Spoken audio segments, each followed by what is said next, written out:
decisiones importantes. Entrados en esta materia, les iba a mandar un video, pero bueno, tiene música y y nos podemos meter ahí en derechos de autor y todo esto, pero hay un video que se los voy a compartir, lo voy a retuitear y todo esto, que es de Horacio García Rojas. Y me encanta este video porque él dice, cada que tocamos este tema de la conquista y la otra versión, que es la que por primera vez en la historia de México conmemoramos en México, porque antes solamente se conmemoraba la versión de los españoles, como de, gracias por traernos la peste, gracias por violar a nuestros antepasados, gracias por masacrarnos, gracias por quitar nuestra cultura, gracias por esconder nuestras pirámides y obligarnos a creer en lo que tú crees. Creo que ese es exactamente el tema, lo que ellos han querido que les agradezcamos, pero que hay algo que está pasando actualmente y esa consecuencia de esta conquista. Es algo que yo he llamado, y no sé si así se llame clínicamente, pero al menos yo sí lo reconozco como tal,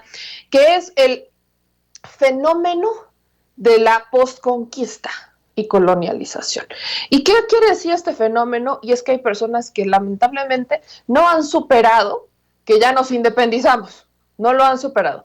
¿Quiénes serían? Los Krause, Aguilar Camín, todo este sector que tiene mucha raíz española y que se enorgullece. Y miren, no me confundo, yo también tengo raíces españolas, parte de mi familia es de España, parte de mi familia, mis bisabuelos, tatarabuelos son de España, y muchos quizás estemos en esa condición, pero no podemos tapar el sol con un dedo. Yo nací en México, ya mis papás nacieron aquí en México, creo que es absurdo tapar el sol con un dedo y simplemente porque tienes raíces de otro país, decir, sentirte superior cuando allá no te conocen pero ni en la esquina. Y dicho esto, creo que aquí hay que dejar claro que hay algo que está ocurriendo y es el racismo y la discriminación. Existe una discriminación importante hacia los mexicanos, sobre todo cuando son de colores, tienen un color de piel más oscuro. Y eso es a consecuencia justamente de la colonización, la conquista, porque vinieron estos grupos de tez blanca, ¿no? De tez clara de España, y sintiéndose superiores, vaya, muchos de ellos, ya si nos ponemos a revisar en la historia, pues sí se decían acaudalados, pero allá no eran absolutamente nadie, y aquí se hicieron de acaudalados. Otra vez entramos con esta cultura del bluff, algo que pasó, por ejemplo, en Puebla. Puebla es una región que también se encuentra en España. Por ejemplo, Puebla, hay un pueblo aquí, hay un pueblo en España, y este Puebla, que es como el pequeño pueblo, es donde se sentaban, ¿no? Se asentaban las élites de la España en ese entonces dentro de otras regiones, pero lo pongo porque fue como mucho un tema de bluff, de que llegaban al país y, sí, yo soy española, casi, y como eran blanquitos, entonces empezaba este régimen de discriminación. Es algo que históricamente se ha visto no solamente en México, sino que viene justo con todos estos regímenes de colonización, en donde los que eran de tez más oscura, pues eran los esclavos, a los que discriminaban, los peones, etcétera, y entre más clara fuera tu piel, entonces eras reconocido como un acaudalado, como gente de bien, etcétera. Y es algo que hoy por hoy, ¿qué creen? Sigue pasando. Por ahí recibí unas respuestas cuando nos dirigíamos, por ejemplo, a los indígenas. Me decían, es que los indígenas, o sea, decir indígenas es menospreciarlos, son mexicanos, pero claro que son mexicanos, pero aguas, porque indígenas no solamente hablamos de los mexicanos, sino que las comunidades indígenas, que todavía son las que conservan las raíces, nuestras raíces prehispánicas, son los más mexicanos de los mexicanos. Pero así como hay comunidades indígenas en México, hay comunidades indígenas en otros países que, quiero decirlo y dejarlo muy claro, hoy también estuvieron presentes en este evento. Y eso le voy a tocar unos minutos más adelante, pero lo menciono porque a veces pensamos, y ese es un problema que han tenido los países, que no han logrado hacer, que no han logrado empatar, no han logrado hacer esta mezcla, no han logrado unificar realmente a las comunidades indígenas con las otras comunidades, que serían la gran parte de la sociedad. Entonces no hemos logrado unificarlos. ¿Por qué? Porque ellos tienen un gobierno, por ejemplo, tienen raíces y tienen tradiciones que no sueltan, no reconocen el gobierno para los demás. Ellos tienen su propio gobierno, sus propias reglas, su propia administración y demás, y el gobierno está obligado a reconocerles. Pero durante muchos años, hasta esta administración, que es algo también histórico, solamente los hacíamos a un lado. ¿Qué es lo que ocurre en esta administración? Es respeto tus tradiciones, respeto tu forma de gobierno, respeto tu autonomía, respeto tu soberanía y ayúdame a incluirte. te incluyo porque estamos en México, porque eres mexicano, y yo lo he dicho, son quizás los más mexicanos de los mexicanos acá, porque son los que preservan nuestras raíces en gran medida. Entonces, por eso lo resalto, porque pareciera, muchos te dicen, es que ya superen lo de la conquista, que no es que... Esos que les dicen ya supérenlo, son los que no lo terminan de superar. No superan que nos hayamos independizado, no superan que hoy se esté hablando, por ejemplo, del racismo, y son los mismos que te dicen, es que a mí también existe racismo a la inversa, y es de que, pues porque yo soy blanquito me tratan mal. No, eso no es racismo a la inversa, ¿ok? No existe el racismo a la inversa, hasta yo lo reconozco, antes lo pensaba, y creo que todos hemos aprendido en este camino que no existe. Es estudiado que es más probable que una persona de tez clara tenga mejores oportunidades y tenga prácticamente la vida resuelta a que la tenga una persona con la tez oscura. Y lamentablemente es estúpido y es absurdo, insisto en eso, que por el color de piel se determine si vas a ganar más o menos.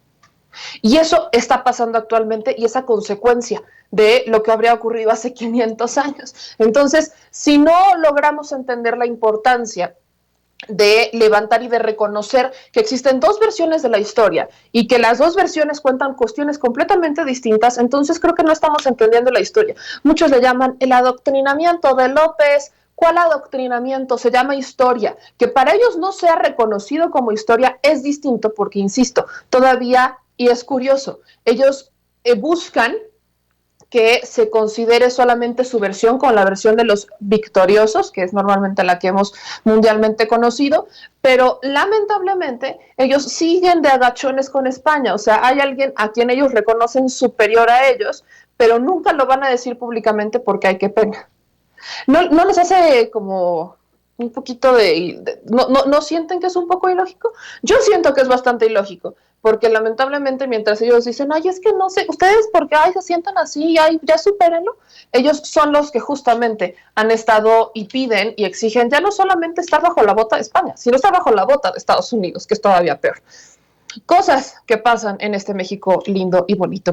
Y nada más como para poner el ejemplo, creo que ese mensaje también es importante, de que no todo lo que se dice de izquierda es de izquierda.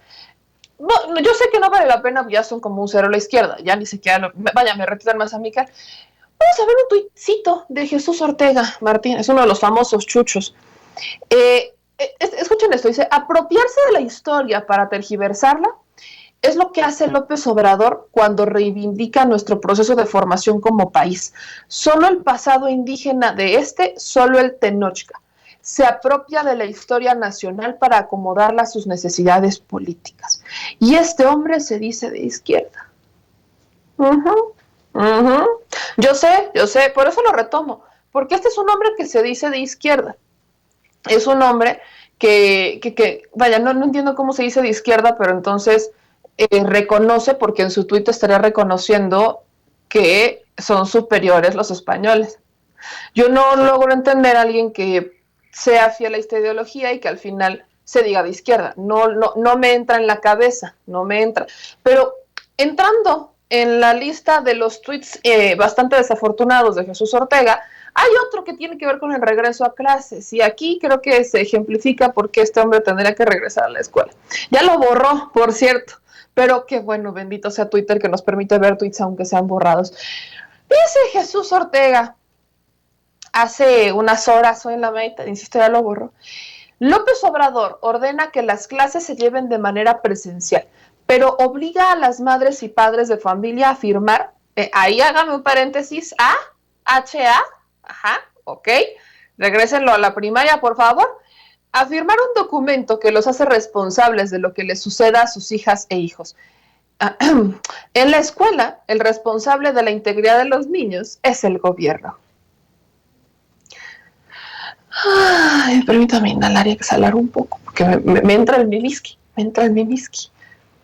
López Obrador ordena, me encanta porque ordena, pero el presidente dice que no es obligatorio, sino que es voluntario, pero ordena.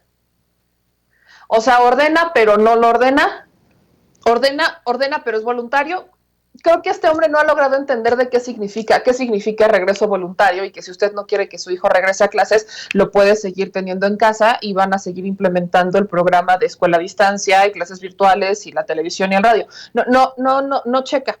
no checa. Bueno, el asunto, que no acaba ahí, es el A. Nunca se, o sea, yo sé que lo borró y muy probablemente lo ha de haber borrado, porque ¿saben quién se burló de él? Alejandro Páez Varela lo retuiteó. Se burló de él porque HA, entonces vaya, alguien hablando del regreso a clases, este es un claro ejemplo de que le urge regresar a clases a este señor. Y por si fuera poco, dice esto, dice que los hace responsables en la escuela, el responsable de la integridad de niños es el gobierno, pero se le hace ilógico que los padres firmen una responsiva. Mi querido Jesús Ortega, yo vengo de una escuela privada, en las escuelas privadas, aunque saliéramos y tuviéramos eventos así, a nuestros papás les hacían obligada una responsiva.